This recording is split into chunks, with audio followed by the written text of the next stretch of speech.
Meus amigos, retornamos com o nosso programa de Tudo Um Pouco aqui na TV Galega, Imagens da Cidade, mandando mais uma vez um abraço para todos os senhoras e senhores que nos honram com a sua sintonia. Muito obrigado, gente, pela companhia de vocês. Esse é o programa de Tudo Um Pouco aqui na TV Galega, Imagens da Cidade, né? E nós ficamos muito felizes em saber que vocês estão nos acompanhando. Eu tenho recebido, esse já é o segundo programa, e já no primeiro programa, essa semana, na Rua 15, no nosso cafezinho, com a nossa turma ali do cafezinho, inclusive o professor Wander já esteve lá com a gente, e as pessoas, pô, mas manda um abraço para mim, manda um alô para mim. Então, teu programa está assim, estão dando como se diz, pitacos sobre o programa. Pô, que legal, agora é de tudo um pouco, pode falar de tudo. Antes eu tinha o programa aqui, Polícia Notícias, só falava de polícia. Depois, com o nosso querido saudoso Beto, nós tínhamos bate-papo, aí era um pouquinho mais parecido com esse. Mas agora, de tudo um pouco, a gente fala de tudo, fala de política. Eu já falei aqui de passeio de trem, já falei também aqui da honestidade das pessoas numa festa de igreja. E agora eu vou trazer para vocês, olha só, gente, que curiosidade, as informações sobre o frio para a América do Sul, incluindo o nosso Brasil, olha aí.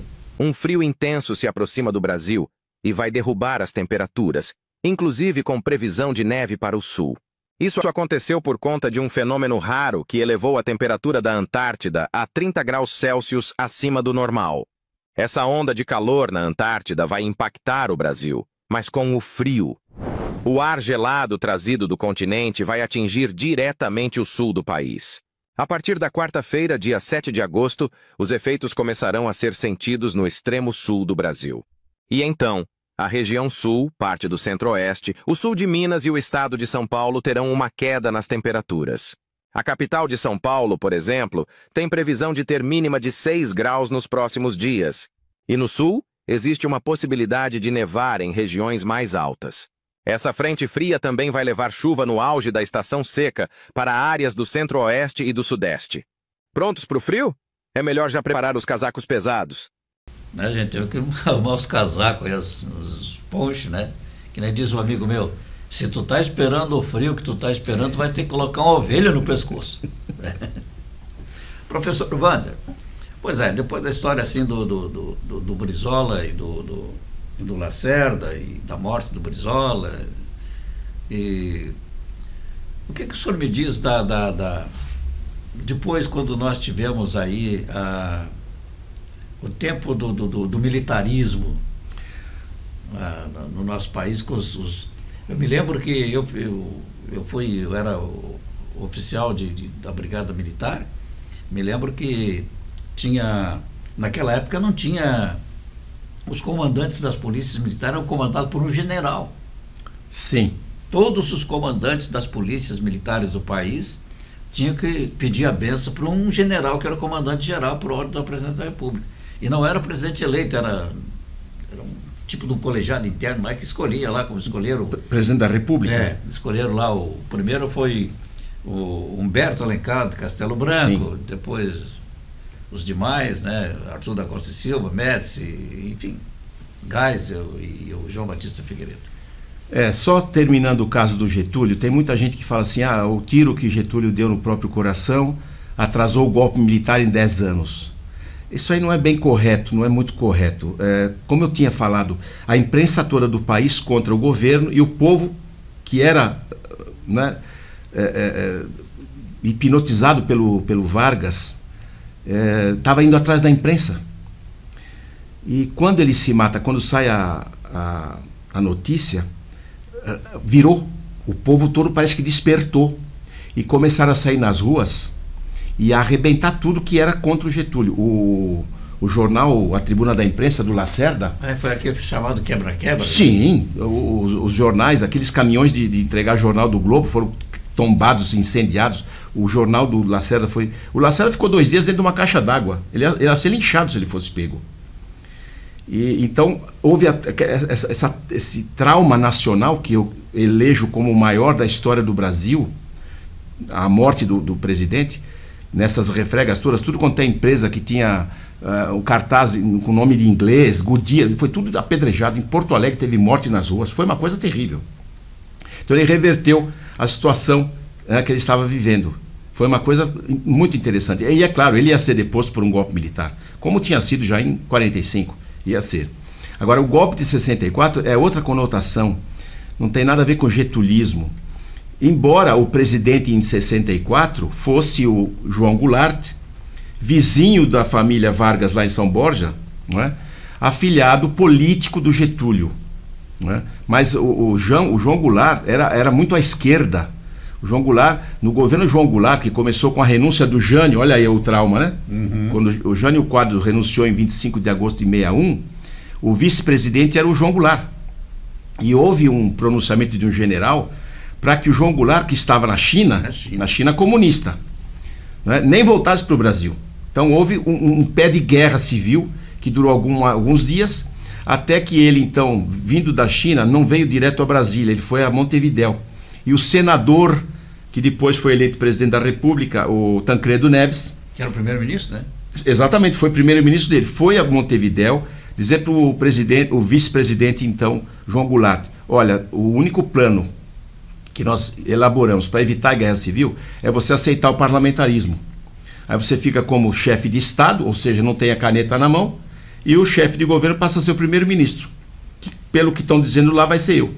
O João Goulart, a princípio, não aceitou, mas ele vendo que não ia ter outro jeito, aceitou, então o Brasil entrou, né, goela abaixo do país, o tal do parlamentarismo. Viramos uma república parlamentarista. Como é Portugal, né? Como é a Grã-Bretanha é monarquia parlamentar.